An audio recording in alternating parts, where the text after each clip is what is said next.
Welcome back, everybody. As the metaverse continues to grow and promise to change the way we work and play, who is charged with making sure it's functional and accessible for everybody?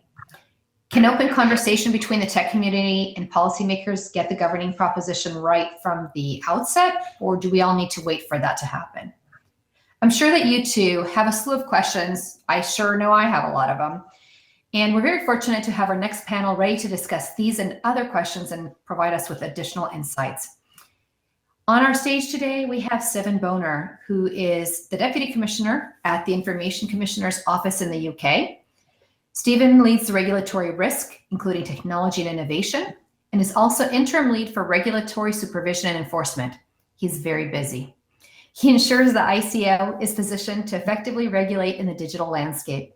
He was also responsible for the implementation of the Children's Code. Also welcome to the stage today, Hamza Hamid, who we just were talking about being located in the UK, but he's originally from Pakistan.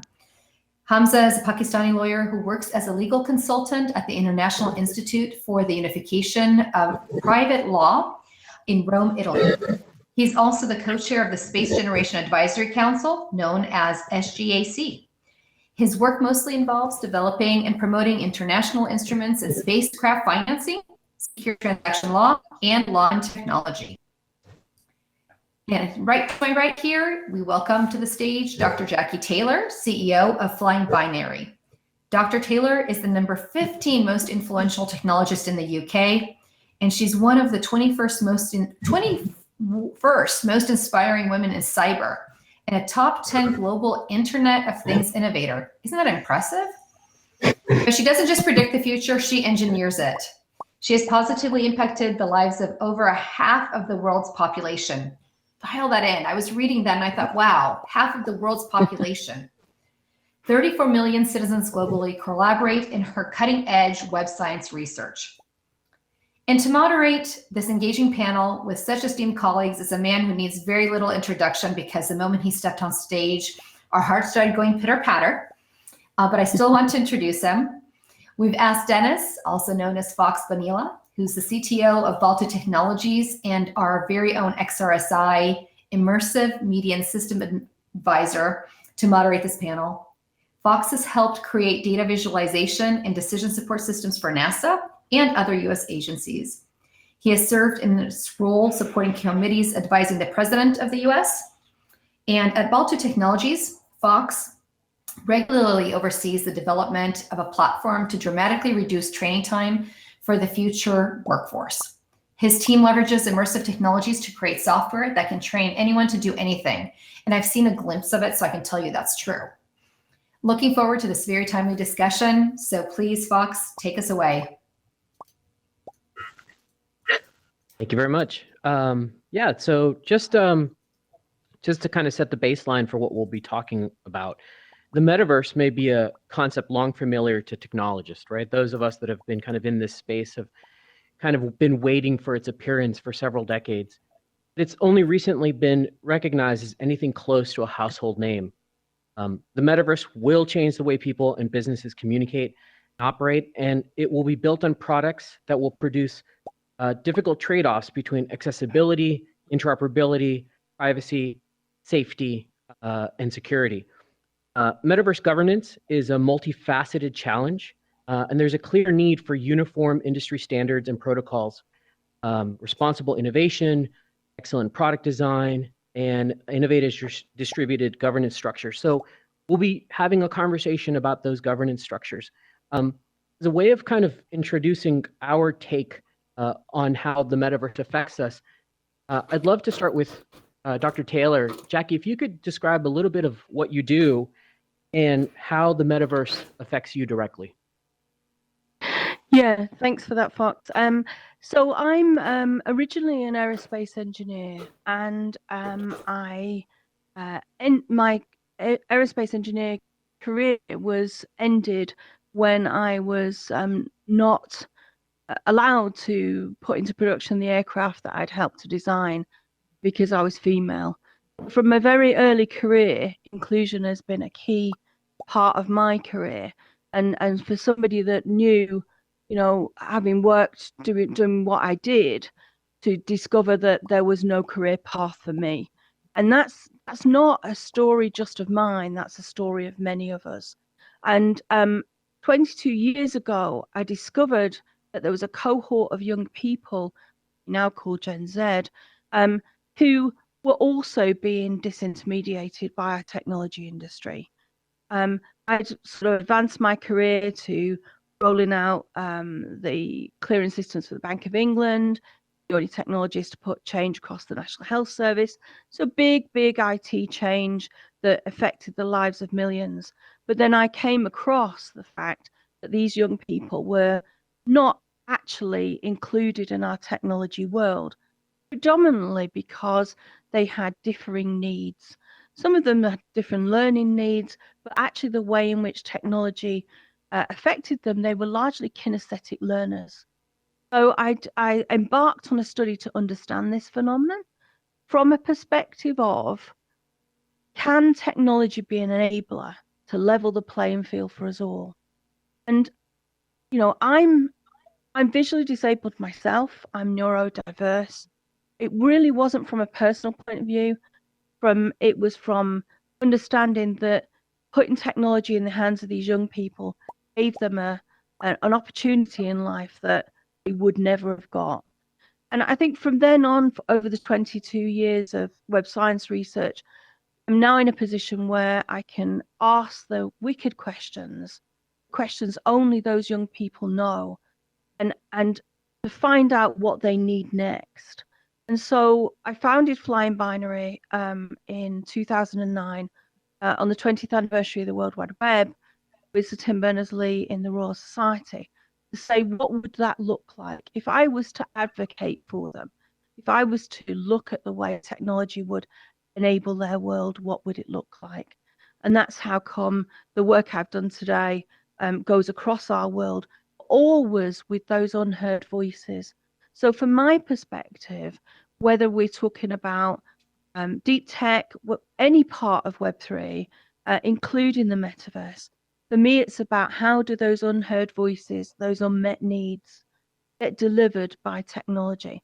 Not because technology is the latest shiny thing, because it actually does something useful, solves real problems for real people. So I'm very much as an inclusion, but a societal perspective on this whole debate. Thanks for that perspective. Hamza, if you wouldn't mind some background around what it is that you do and how the metaverse affects your work. Yeah, thanks a lot, Fox. And it's hard to match up to an exemplary introduction like that from Jackie's. It's very nice being on the same stage with you and Stephen. And then before I start, just a big shout out and thank you to XRSI for organizing this and bringing all of us together to talk about very important roles that global policymakers and regulators can play with regard to the metaverse. I think personally, from my side, my background is in aviation and space law. That's what I specialized in, and I've been working mostly with governments to help them improve or reform their private law systems, and particularly focus on secure transactions with regard to the space industry.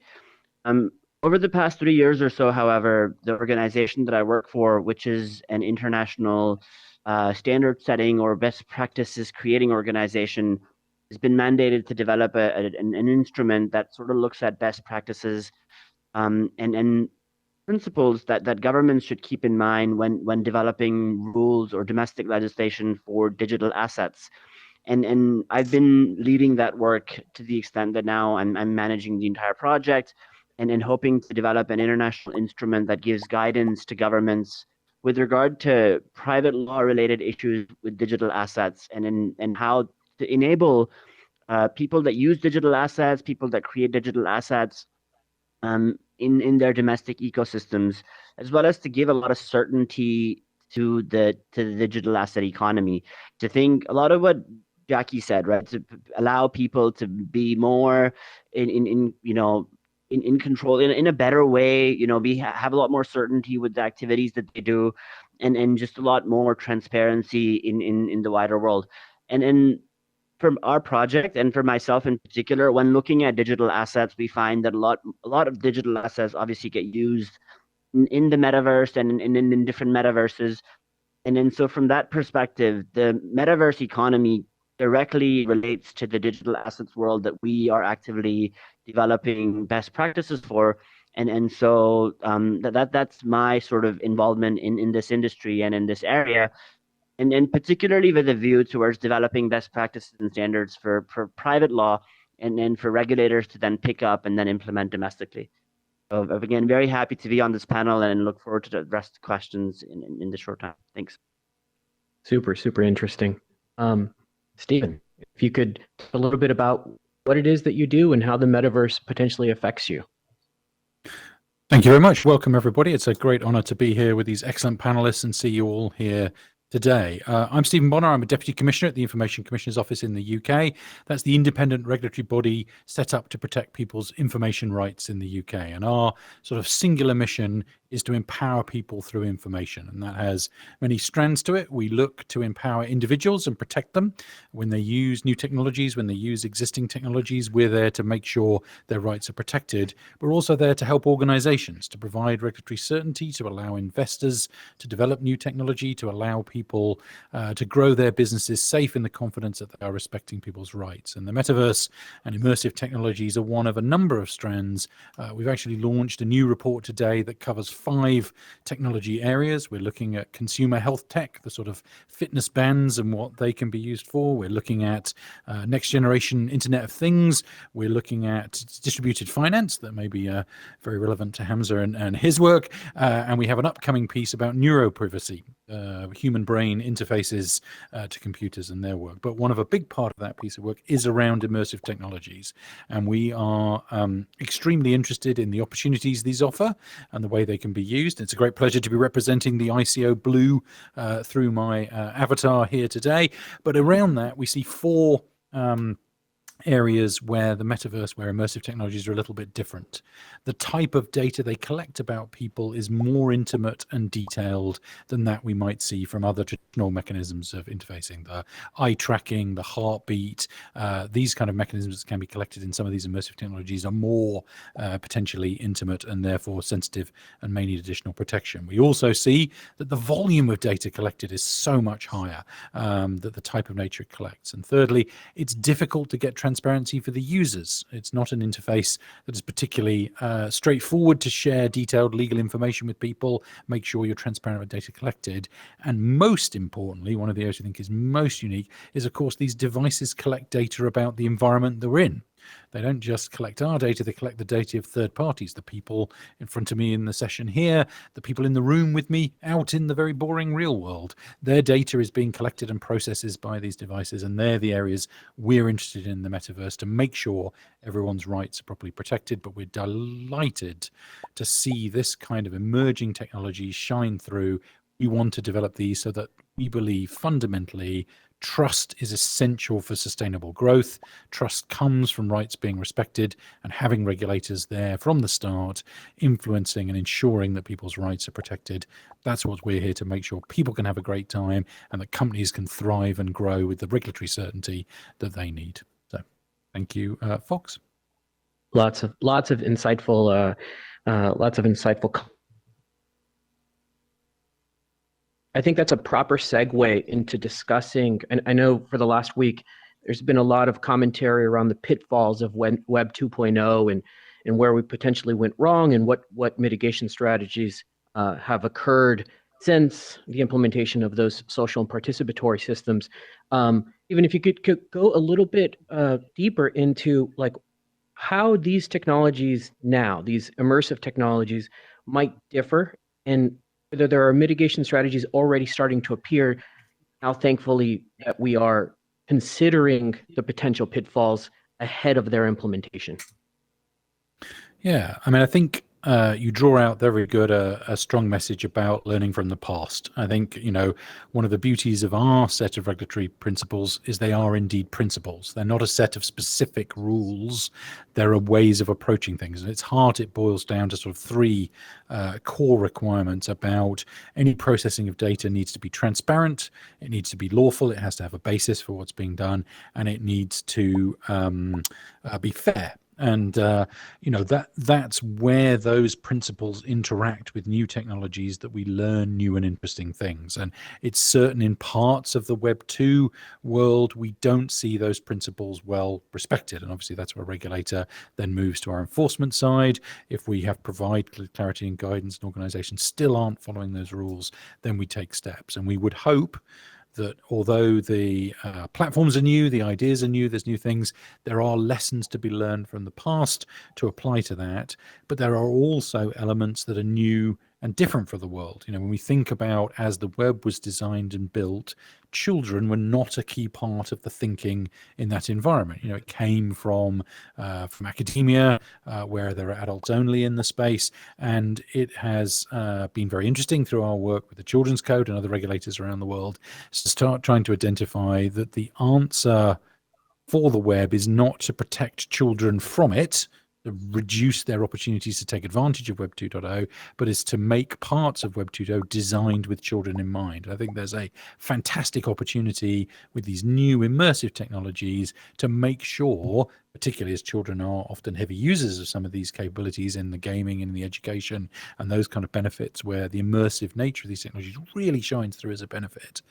That's a point where those children's rights are essential to be respected. And some of the worst parts of Web 2, I don't know about you, but our previous commissioner put it beautifully, that those cookie notices, the pop-ups with all that legalese you have to click through, that sucks the joy out of browsing the internet.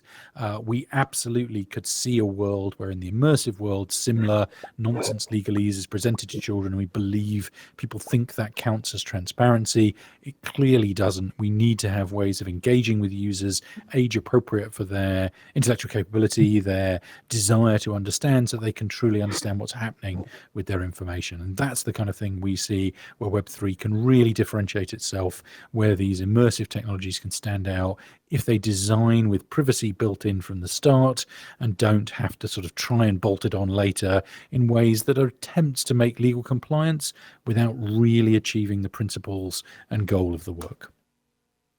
That's a great thread to pull on, I think. Empowerment and privacy, and I'd like to toss that to Dr. Taylor, just around from your perspective, what are the potentials here? What is possible with this type of technology, and why should that matter from a, let's say, community and co-design standpoint? Yeah, I think it's a great question, and I do need to sort of back on what Stephen's just said, because Flying Binary has been part of a sandbox environment to prove that regulation actually enables innovation without a single line of code being cut. So that's a new AI service that's actually implementing the age-appropriate design code. We have children as young as 8 who are in a self-harm and suicide pathway from a clinical care point of view, and technology being enabled, enabling their privacy rights to be protected whilst they get that clinical care. So great believer in the things that Stephen said. I think they're a real role to play. It's a multi-regulator environment though when we get into the metaverse. It's not just about privacy, it's about online harms, it's about financial controls. So it this whole environment is a scale issue of what we've already had with Web 2.0. But I wanted to touch a little bit on the policy making side of things, because one of the things we were very keen to showcase in the ICO sandbox environment was that we could prove that we'd implemented privacy and the rights of the child under the AADC by the design of what we did. So we didn't need to wait till a service was ready. Did it built from the foundations. I think that's something that as a technology industry that we don't take into account. we bolt on and we add on, and we don't drive those rights, and the fact that this is an immersive environment, ever more so is that important. But I think it has a policy making angle here as well. So I sit at the tables of the UN, of the European Commission, and in the UK as a parliamentary appointment to the UK's Cabinet Office. And I think that we need to have a policy conversation around what this is, and that includes us all. You know, I've already said about this being enabling technology for those of us who would be excluded, and those voices who are not currently being heard. I mean, I do want to say, Kevin, that this event is amazing for the diverse voices that you've assembled. I think if anybody wants to know about the metaverse and why it changes the landscape, just this event and the diverse voices and the inclusive nature of what we're discussing is really key. But I think policy making, I'm going back to the UK after Christmas to actually start a new conversation from a policy perspective, and really assembling the widest stakeholders to inform the policymakers, sitting down in rooms of 5-10 people and literally brainstorming this out, making sure that we're using tech obviously to include everybody as well. But policymaking has a huge opportunity for the metaverse now. I want to make sure that we do not sleepwalk our way into Web3, which already we need to be making some of these changes. In a way, we were too trusting. There was a trust element for Web2. It's just that we didn't take account for the fact that the majority of the business models were profit driven. And therefore the purpose of what Web2 was got a little bit lost. So in a policy making context, I wanted to talk about the way in which that for-profit model has not created an economy that shares. And so I sort of want to widen that for the metaverse and say, we're in a position now to learn from Web2. If you never learn from history, you're due to repeat it, for definite. But because this is immersive technology, we can do it in different ways. It has shown that we can assemble people from across the world to have this conversation. Why would we not have a global policy-making forums in the forums across the world in the metaverse itself? Why would we not do that when we're talking about some of the detail? For my part, that's what I'm planning to advocate. That's excellent. Thank you for your contributions and for the hard work that you all are doing. I just want to throw in real quick, XRSI as being an advisor and a co-chair for one of the framework development teams. We are steadfast in trying to be collaborative, trying to be cross-disciplinary, in either spearheading these frameworks or in supporting the development of those frameworks. So we're all in, and we know a lot of you all in the audience are as well, and those watching. So I wanted to segue there because we started talking about policy making, potential litigation, and legislation. I'm going to toss into Hamza. Is really around are there legal issues that may appear during these metaverse interactions that we should be aware of? Like, are there things that you're experiencing in assets and in the work that you do that are new and that we should know about?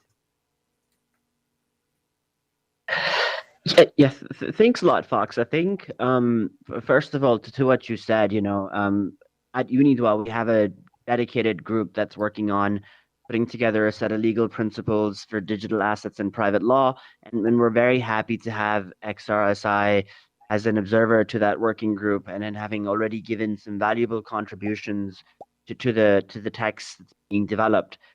A text like this, to provide international best practices and standards that then governments can look at and then put into their domestic rules to address a lot of the legal issues that can exist. And I think your question, legal issues can exist in a variety of ways.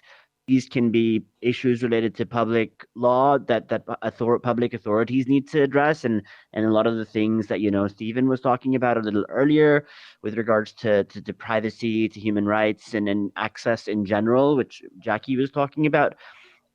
At Unidwa, our mandate's slightly different, and then looks entirely at private law related issues, and private law related issues also exist at large in with regard to the metaverse, with regard to access to digital platforms and use of digital platforms and technologies, such that particularly in the metaverse, when you're interacting with assets, when you're participating in commercial transactions, and going about your day-to-day activities, you might be transacting or acquiring assets that you sort of think you own, and which you might on paper own, but it's not clear according to the law whether or not there's even provisions that enable you to have any sort of property rights within those assets. And that's really important because as a new asset class, assets that exist in the metaverse, whether those be based on distributed ledgers and blockchain, or otherwise, it's important to have a certain level of clarity and predictability with what happens should there be a dispute that arises with regard to any of these assets, or whether there exist assets that might not be transferred from one party to another by someone who can or should have transferred them, or issues such as the insolvency of someone who, let's say, seeks to provide access to these assets or creates these assets. And obviously, with a lot of money going into these transactions, with a lot of money being invested into these sectors, certainty and clarity on these types of issues is very important and is for regulators to address. Should, in the absence of clear rules that offer certainty and predictability as to the status and nature of these assets, things such as ownership, control, transfer, and even enforcement with regard to assets that exist in these worlds becomes very unclear and unpredictable. And this uncertainty and unpredictability automatically results in a lack of investment, a lack of trust on behalf of the public, and just this sense of fear, which also existed in the early stages of Web 2, where people were just hesitating to go onto the internet because they didn't trust it or they didn't understand what it was. And I think putting together best practices and international standards seeks to resolve a lot of these types of issues. So I think there are a lot of different types of legal issues that can exist both on the public law and the private law side of things. And I think panels like this and groups of the sort that I think all of us are involved in do play quite an important role in trying to address them. That's great.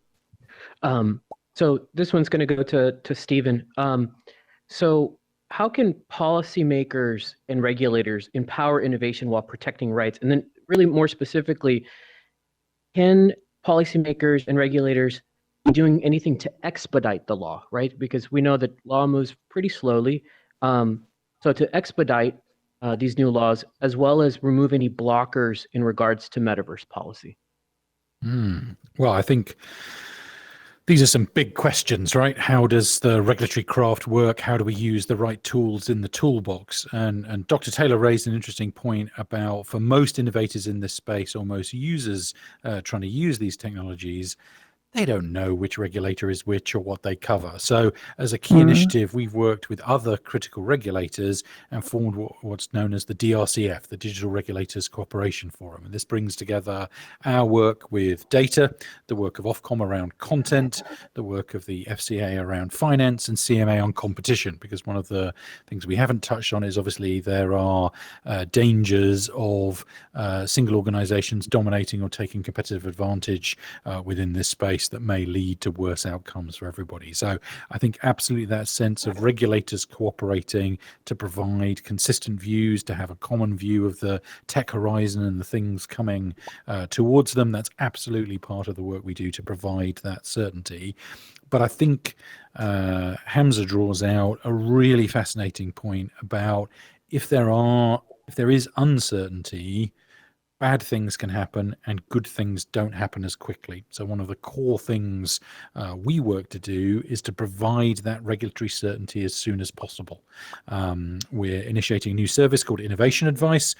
We did some studies around who comes to us with questions about data protection issues, and it turns out innovative organizations, innovative technologies are multiple times more likely to have questions for us. And, there's obviously a large volume of traditional people bringing traditional questions. We have great services to offer that. But if you have something hypothetical and new and strange and novel and interesting, we're building capabilities to be able to deal with those and also publish the results of those so others can learn from them. So the certainty in the whole ecosystem increases. And that way, when an investor looks at an opportunity, they have certainty that it won't run into regulatory difficulties later.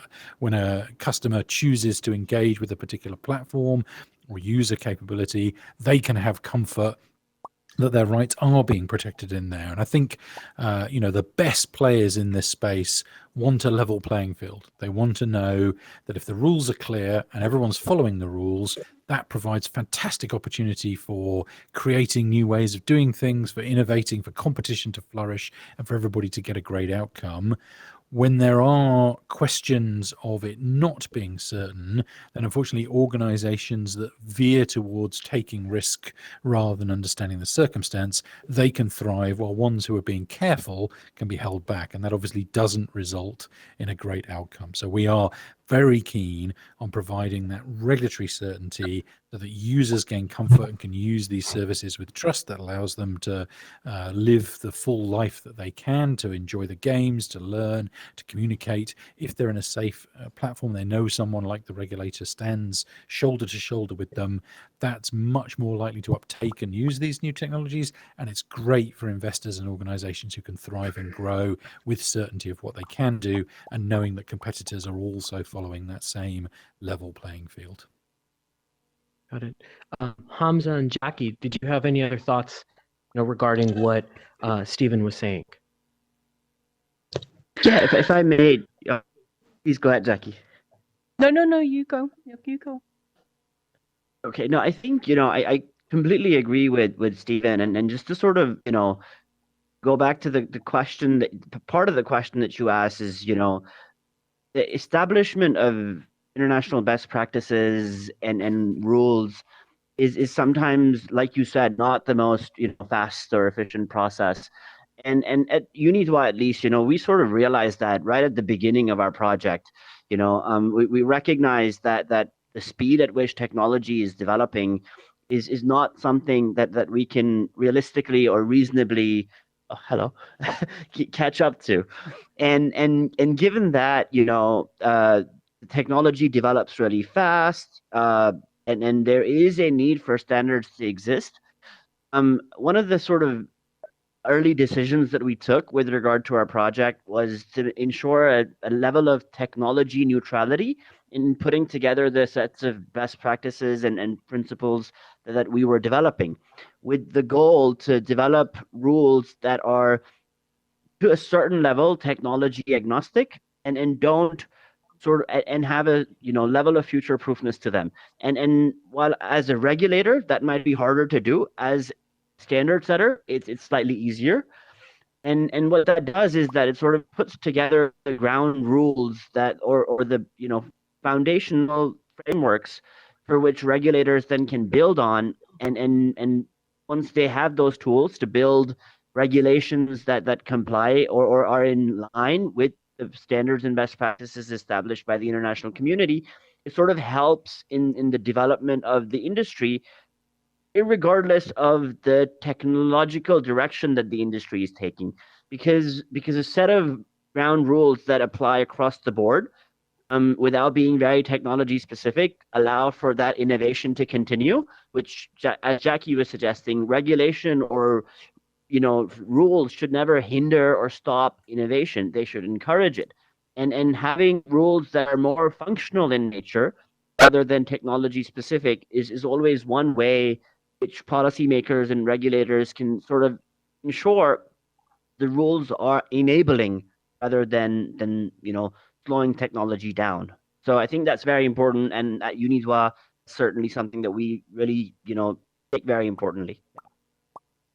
Thanks for that Yeah, and I insight, want Jackie. to add to that. Yeah, I want to add to that, Hamza. I completely agree with that.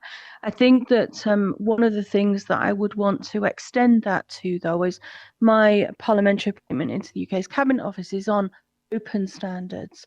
So I'm an international standards maker myself, and I run an international standards agenda. But that has been largely on the proprietary side. Their standards are paid for, they're not open for access, and therefore are not inclusive. It's largely a male-dominated environment. It doesn't mechanisms, or even the process itself is closed doors.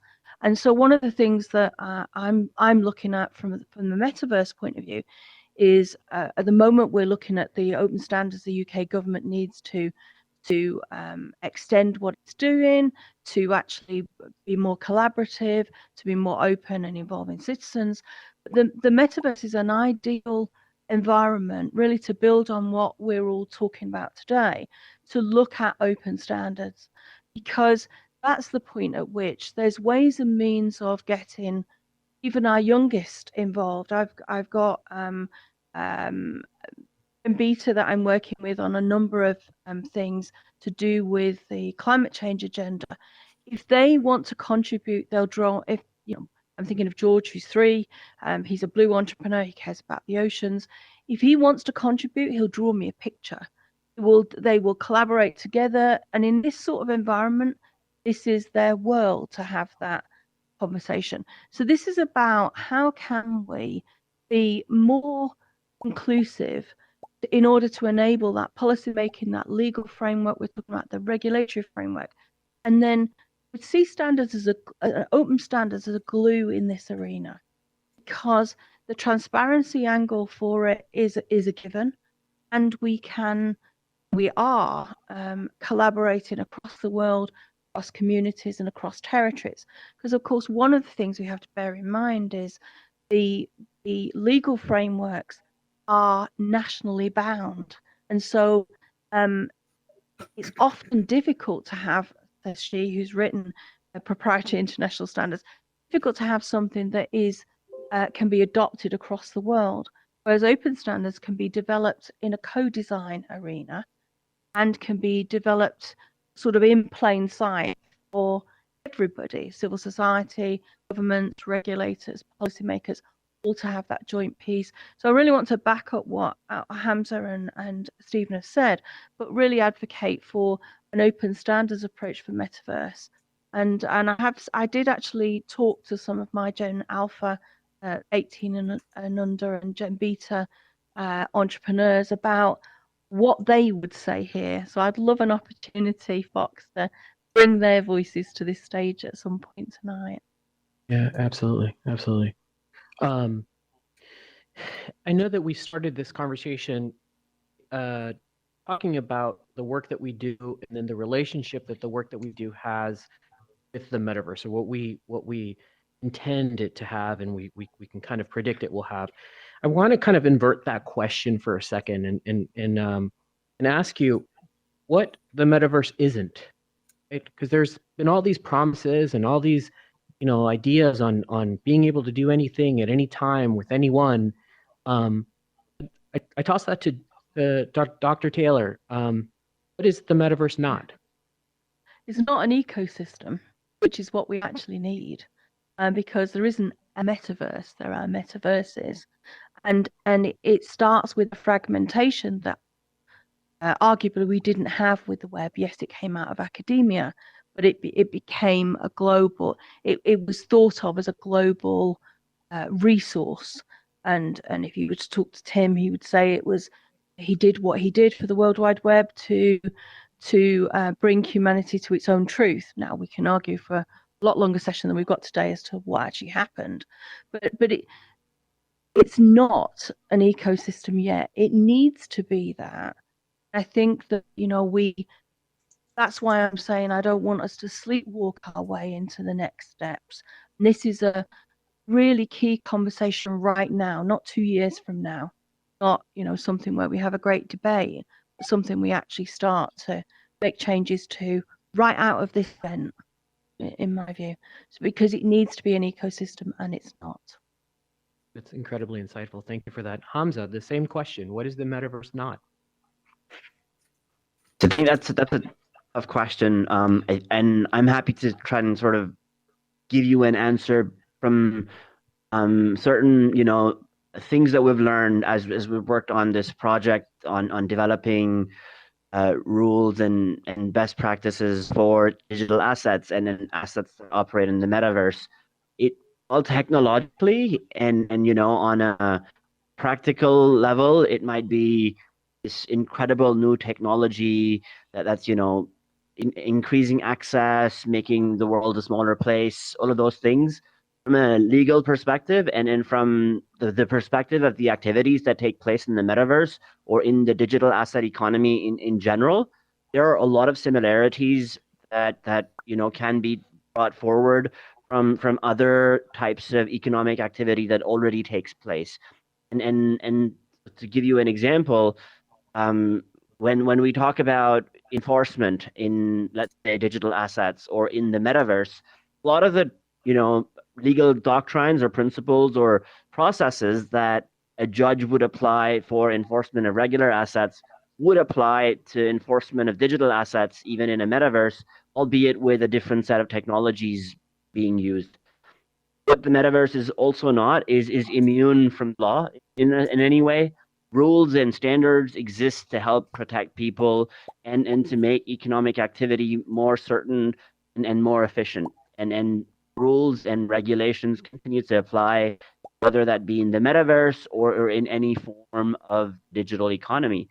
And I think it's important to recognize that you might be doing the most technologically advanced or cool thing, as long as it sort of doesn't enable society's progress and pulls it back down, it's not okay. And then the metaverse is something that falls within those sort of walls, and then we need to continue to sort of move forward at the same time, making sure that a certain level of parity is maintained. I think that's my take on this, but it's a different question.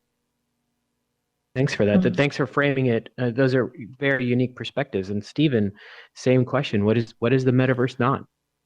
I mean, it's particularly hard because I obviously had the time of the other speakers talking to come up with a much better answer, and I have a much worse answer. But there we go. During that, my landline call back to older technology rang, and I had to get up to silence it, and I very nearly tripped over the cable connecting my headset. And I guess one thing I would suggest, the metaverse is not quite ready for prime time yet, but that's okay, because this is exactly the time to be having these discussions, to be having this kind of engagement, because if we include privacy by design from the start, if we have these discussions before it's ready for the prime time, unlike the headset cable, we won't get tripped up. We will be able to do this well. So I think it's not ready yet, but that doesn't mean it isn't the right time to be having these discussions. So when it gets to that prime time, when it expands and grows, we can have made sure the right things are included from the very start.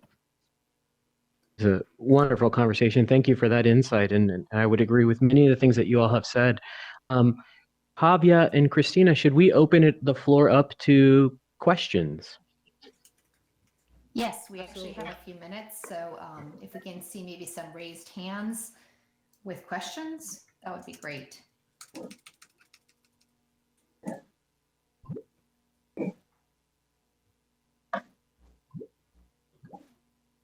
Neil, did you have a question? Or it could just be me trying to understand my host panels. While we wait for other questions, I'm going to just take a moment to, one, thank you all. Two, I specifically want to ask Stephen, I'm going to take this opportunity to ask you the remarkable ICO UK's guidance and the framework directed towards children. How do you think companies can apply that to immersive technologies, especially for the metaverse? And I'm specifically asking this because we're trying to figure out the very same question here at XRSI as we help bring together several stakeholders to build the XRSI privacy and safety framework for children. And we're leaning on ICO UK's work to specifically do that. So I would love any guidance particular to that. Yes, well, there is for those who aren't aware of the Children's Code, the AADC, the Age Appropriate Design Code.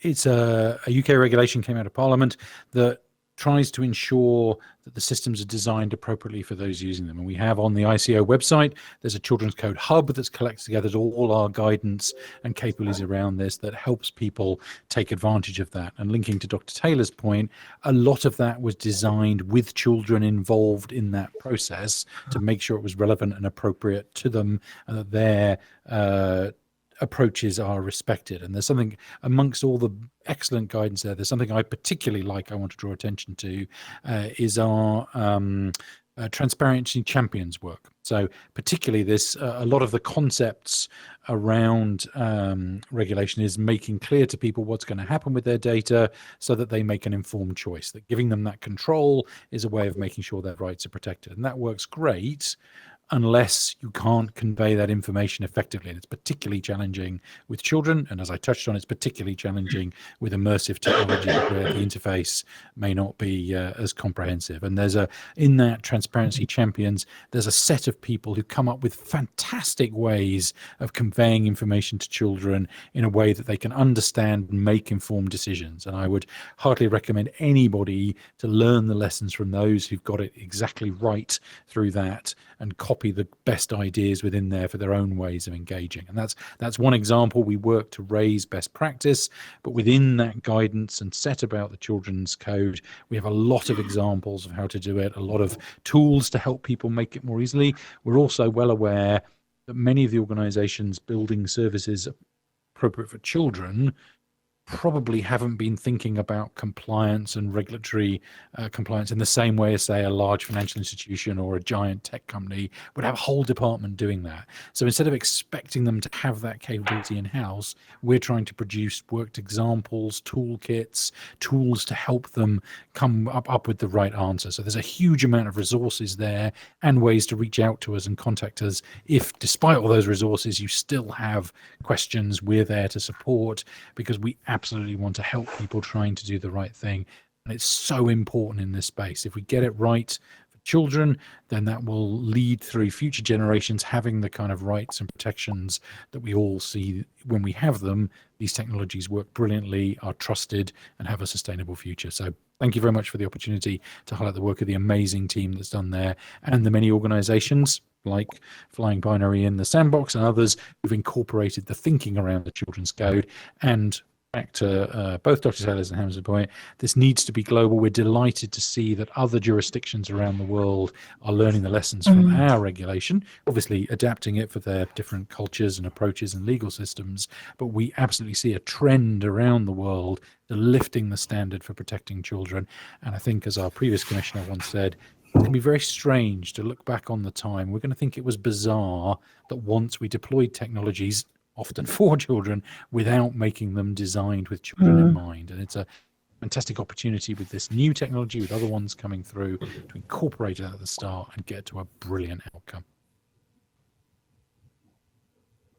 That's great feedback. Absolutely great feedback. It seems like we had an online question regarding technology recall.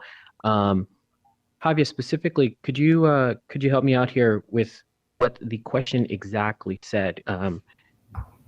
For sure. So for the online question, previous discussions throughout the week included a specific red line that regulators potentially could utilize that had not traditionally existed so much, is drawing a red line. So when a organization crosses the red line, it, potentially I can think of algorithm disgorgement.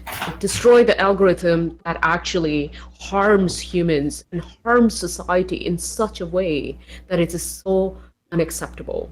So I wonder if it should be a yes or a no. And then, I think that's what the sentiment of the question is: this yes? Is this no? Should we go for the recall type of a regulatory aspects?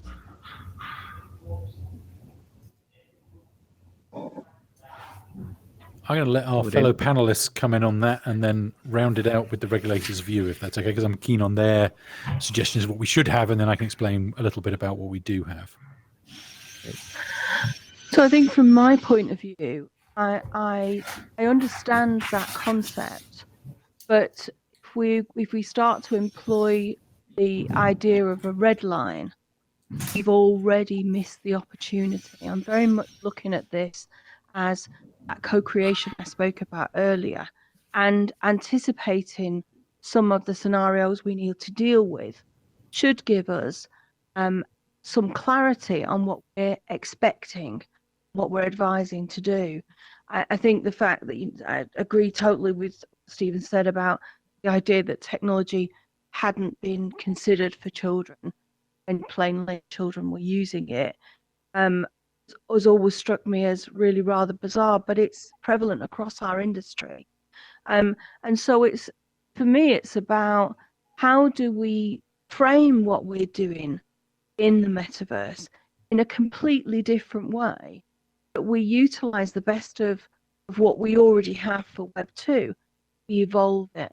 And I think that for my part, there's an enforcement piece around a red line, and I suppose if I put my counterterrorism hat on, there's a very specific red line that equates to that current geopolitical setting is what I'm thinking of.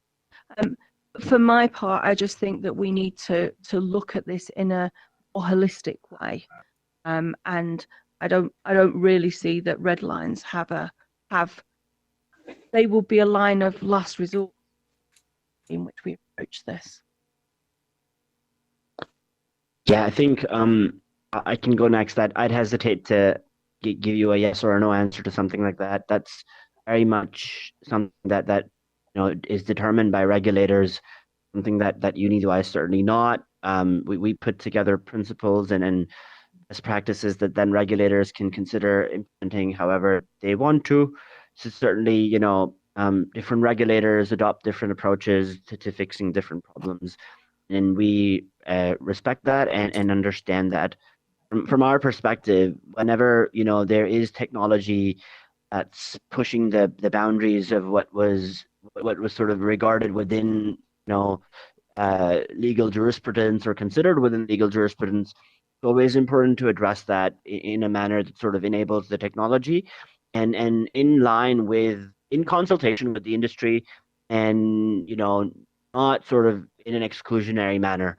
So we certainly do encourage dialogue as a means of resolving situations, and then obviously rules exist and enforcement mechanisms exist, but it's certainly up to jurisdictions themselves how to figure out how to deal with it. And I guess from our point of view, we absolutely have incredible powers to make changes, to stop processing, to levy enormous fines. Any use of those means there's been a failure. We don't want to see the harm occur that then needs those tools to be used. We obviously have them in the toolkit when necessary, but it should be that we never get to that point. Through guidance, through engagement, through steering things in the right direction, we can avoid that harm occurring in the first place. That's when our job is going very well. If you're measuring us by the fines and the closing down processing and taking out organizations, something else has gone wrong to get to that point. So hopefully we'll never have to use those, but we are, we would never use them lightly, but we are empowered to take radical steps where necessary to make sure harm is ceasing if it is happening. I'm pleased to say events like today bring the right people together to eliminate that at source, so we never have to see that harm that needs those kind of pointy end of our interactions. Thank you. They're all great perspectives and diverse perspectives. I think that's, you've all mentioned it in one way or another, but that's why we're here, right? To have these difficult conversations before we get to the point where, the nuclear option or some pretty intense option has to be used. Christina, it has you as your hand raised. Do you have a question? Hi, Fox, and everybody else again. Yeah, I did. I noted that about 2 weeks ago, Meta released a white paper asking regulators not to regulate the metaverse. I think in the white paper, Meta argued that many of the world's existing laws and regulations will also apply to activity in the metaverse, that there wasn't such a need to come up with new regulatory frameworks, if you will. To me, it seems that at least in the United States, we're continuously chasing the ghost of big techs from a regulatory perspective. And I was wondering if you have any advice of how we maybe can leapfrog and for change, get maybe not ahead, but at least in sync with where we are technology-wise versus waiting for the harms to be so extreme and be yet again finding ourselves so far behind that we can never catch up again. It just seems to be an ever challenging issue. So any thoughts or advice? Yeah, I mean, we're very comfortable. Our regulation follows wherever our citizens' data is. So whether that be in the metaverse or the real world, our rules apply and we will be there doing that. I think in order that part of not being reactive but being on the front foot, that's precisely today. I mentioned at the very start, our Tech Horizon report is exactly that. We are looking at these emerging technologies like human brain computer interfaces and the neuro privacy questions that provokes before those technologies make it even out of the lab. Immersive tech, yeah, it's a little bit more mature than that, but we're publishing the guidance today around what to think about.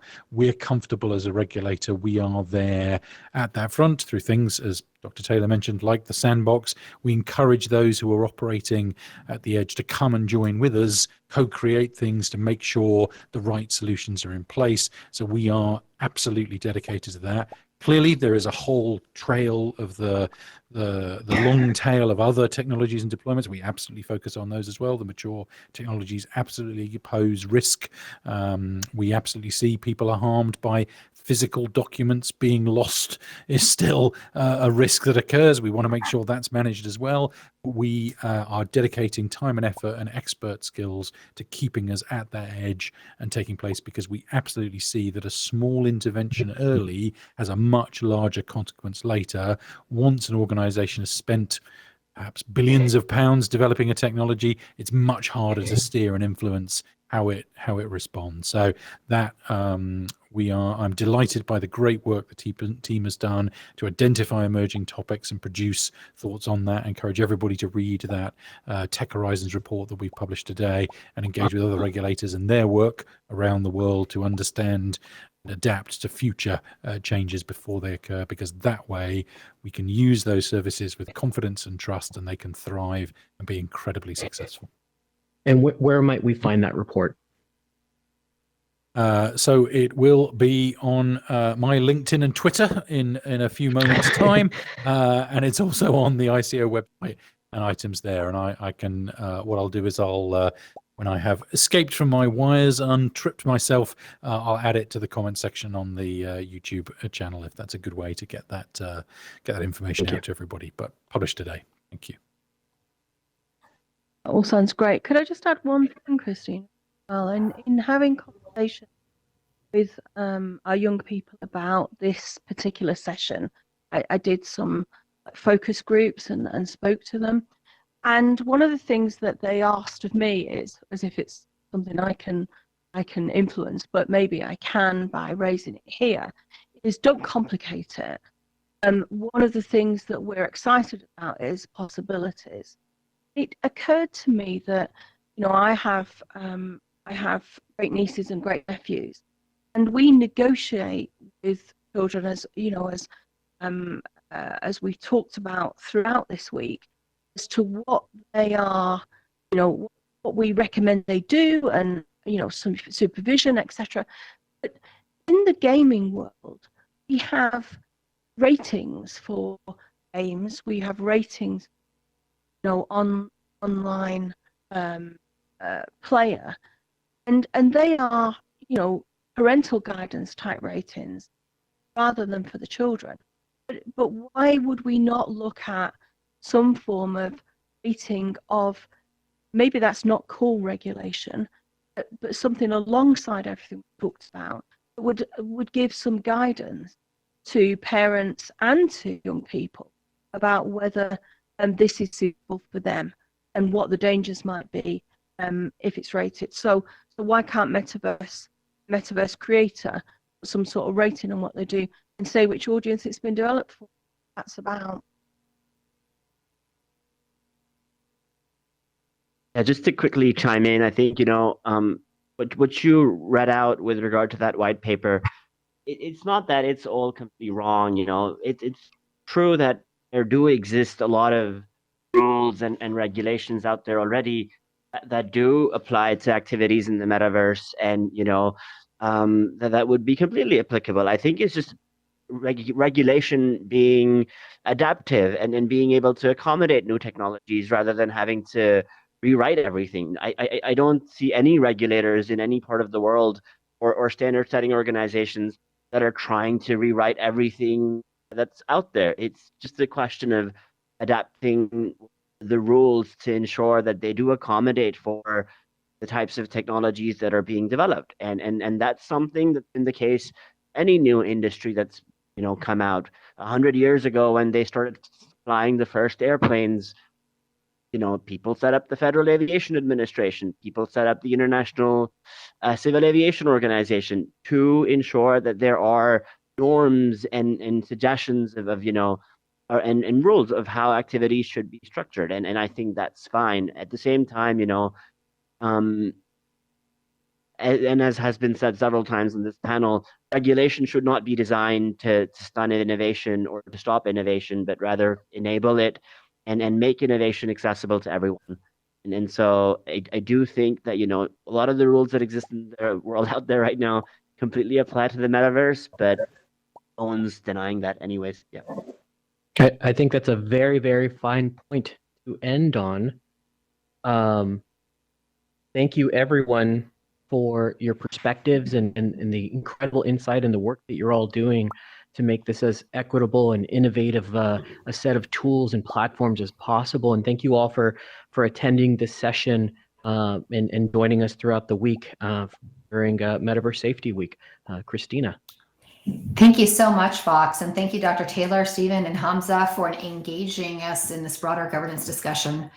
Certainly turning into the tensions that are rising as we forge ahead with these new technologies, but understanding also a lot of the good that's out there. I think it's a very balanced perspective and much appreciated. Good to think also about the fact that this is the right time for these key conversations. It made me feel certainly like I could exhale knowing that we're not too late, but just in time. So thank you all. We're going to go ahead and take a brief break for a cup of coffee, and we will see you all back here in a few minutes time. So please come back at 15 minutes after noon for those in Pacific time zone. And we'll be back at 3:15 for Eastern time zone.